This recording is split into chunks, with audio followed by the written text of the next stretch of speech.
get married, no one tells the couple, what is your purpose? We don't get a plan. We get married and everyone assumes that everyone like you're gonna figure out like all you're of us gonna figure it out. Like, and the truth is, a lot of people don't know what is the target. That's right. What is the end point? What is the end point? The end point is not to have matching outfits and baby pictures. That's not the end point.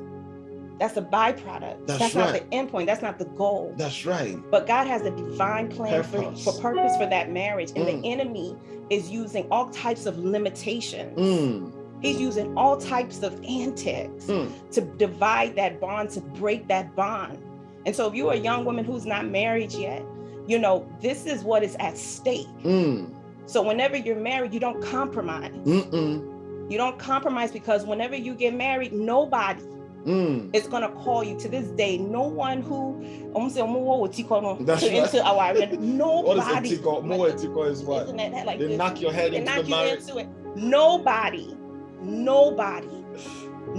The women who were giving me pressure, none of them have ever called me and said, how are you doing? How is marriage? None of them. And so before you step in, you need to make sure this person has the potential to reflect the love of God in your life. That's right. And if he can't, he's not it. So I think we have to stop living under this template. Unless there's a problem. If they hear some gossip, then you start getting phone calls. And they just, you know, and they put you into situations. There are people who are married today. When people say, I don't want to be with my spouse, there are people who are really married to people they don't want to be married to. But the pressure has put them in a space where they have to. And that is not God's will. And they're enduring it. They're stomaching it because of pressure. Of Jesus. And so we have to get to a point that, and the thing is, what I love about God is there's nothing too hard for God. That's right.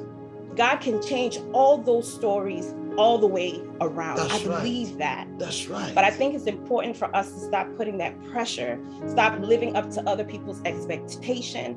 Let's stop having, sometimes we feel like, oh, because the person, the couple looks okay, that's a good marriage. No. It doesn't. You will find that there's so much this emotion, as we can see, there's emotional dysfunction. There's no connection. They look good, but they're not connected. And the thing is, we are good. Africans, we are good. We know how to dress and show up. And that's what makes God so wonderful.